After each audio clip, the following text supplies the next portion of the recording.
I've had the privilege of attending an HBCU, Morehouse College, and then presiding over Morehouse College. Before Morehouse, I was in a predominantly white K-12 environment, and I was marginalized. I was othered. I mean, it was an emptiness.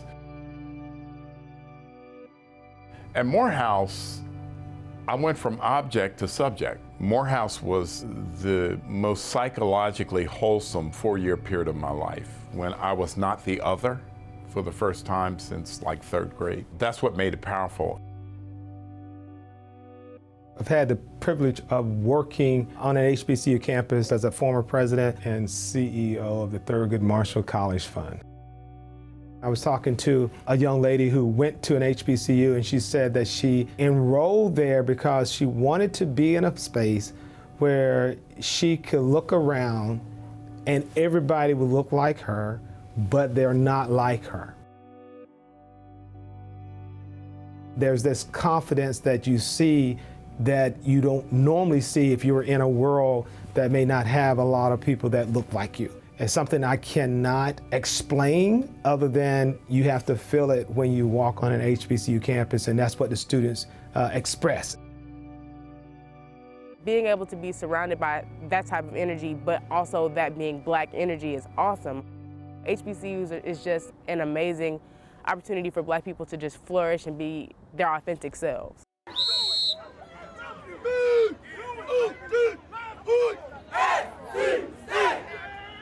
When it comes to HBCUs, there's an aura around the culture.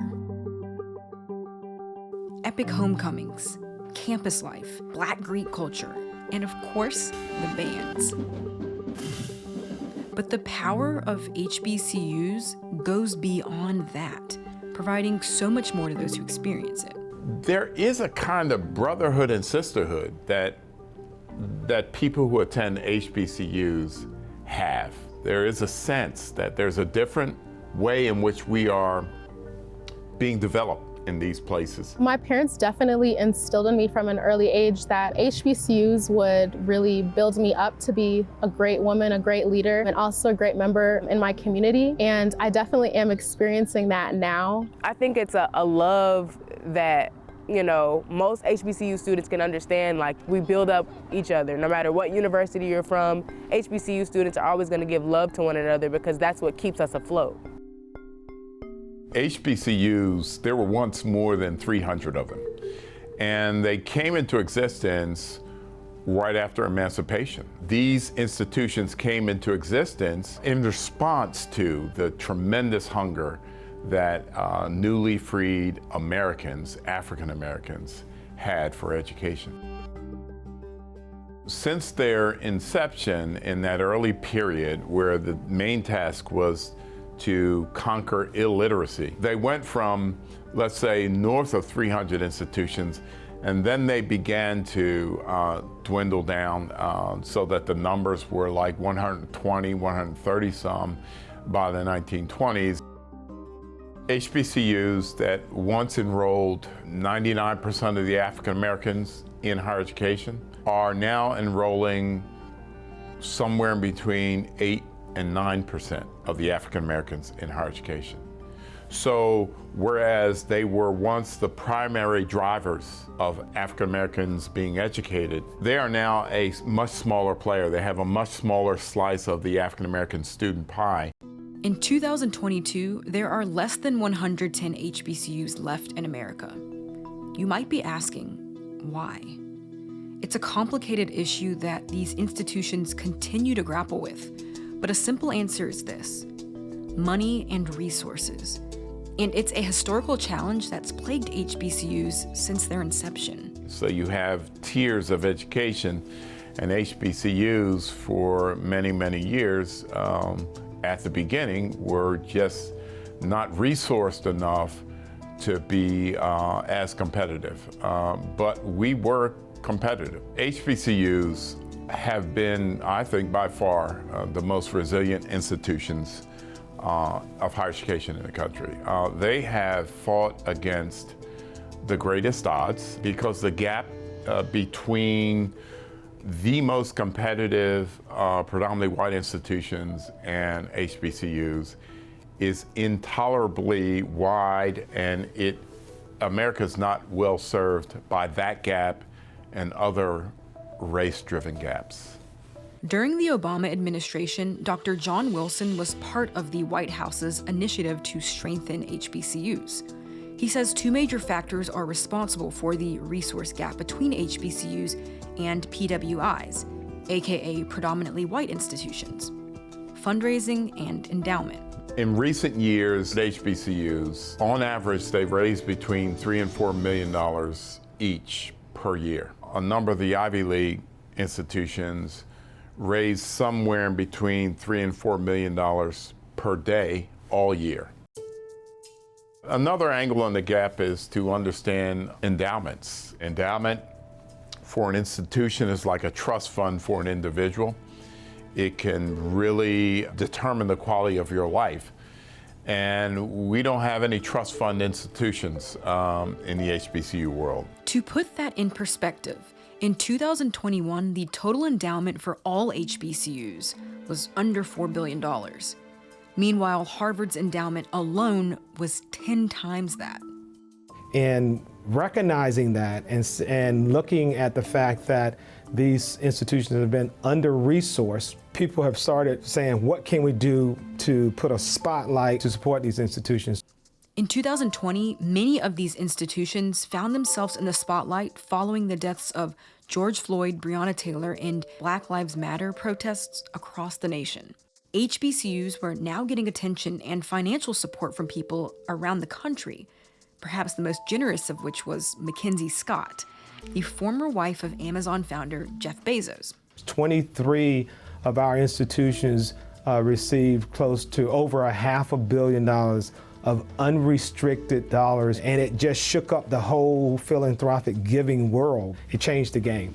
I was talking to one of our presidents. They said, we've been there before where people come in and it's like a flash. They come in and throw you some dollars and then they leave. We want the ones who come in and they stay with us and they continue to support us. And that's what we're seeing now with our partners that are making these investments into our institutions. I feel very confident that we are in the midst of a structural shift. Many current students are also noticing a change in the perception of HBCUs. Even looking back at early high school and middle school, I never really was advertised any HBCUs when I was thinking about college. I had to make that initiative on my own. But I think now the media is kind of looking more at HBCUs and advertising that to different communities. So now other young kids and even high school students can look in the news and see people that look like them and have that option. That holds weight. Like, I feel like when people see that people are highlighting our schools and people that are like prominent figures went to HBCUs, people are like, oh, the education that they get, is just as powerful as a PWI. Spike Lee graduated from Morehouse. He studied at Clark Atlanta University. Taraji P. Henson went to Howard University. Just all these different affluent alumni that come from HBCUs are living proof that we can be exactly who we want to be and go against the status quo that is put up against HBCUs. Some of that new visibility is already happening in a very popular arena, the sports world. Remember Monet Davis, the legendary Little League pitcher from Philly who broke barriers and glass ceilings at the 2014 Little League World Series? When it came time to making her college decision, the star softball recruit chose Hampton University. Former NBA champ J.R. Smith headed back to college and is a walk-on North Carolina A&T's golf team. And NFL and college football Hall of Famer Deion Sanders returned to the game as the head coach at Jackson State. God led me to Jackson State University, to HBCU, to the SWAC. I believe, and we truly believe, that it's going to be a change. Everything I've done in my life, I provoke change. Why not now? You think I was just going to be a head coach and there's no change and we continue to do the same foolishness that we've done? We're not going to do that anymore. It's a systemic cancer that we got to get rid of. We got to stop.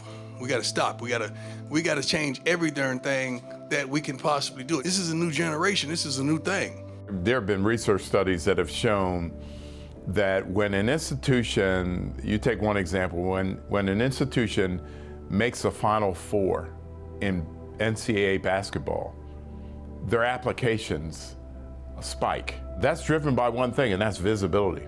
Visibility matters, and not just sports visibility. That visibility has also gone up with some recent big-time faculty hires. A Pulitzer Prize-winning journalist, Nikole Hannah-Jones, and New York Times bestselling author and journalist, Ta-Nehisi Coates. When Howard University recruited successfully Nikole Hannah-Jones and Ta-Nehisi Coates, who's a Howard grad, it made national news. And they came with resources as they came, millions, tens of millions of dollars in support to put around them and their new colleagues an infrastructure for success. It matters. Moving forward, how do HBCU leaders envision the legacy of their institutions?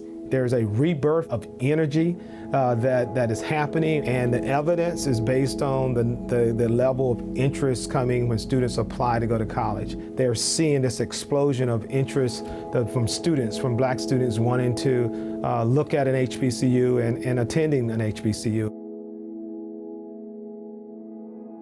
There was a moment for HBCUs and for social justice and perhaps a new understanding that Black Lives Matter after the summer of 2020 and since. The question is, how sustainable is that? Is that a moment, or will it be an era? I have been looking at our archives recently, just looking at old pictures. So when I hear legacy, I think of those old pictures that I see, and I'm sitting in the same spot that someone in the 1920s sat in. So I want students to think about the people that came before them and use what has changed to foster their own change and contribute to their HBCU in their own unique way.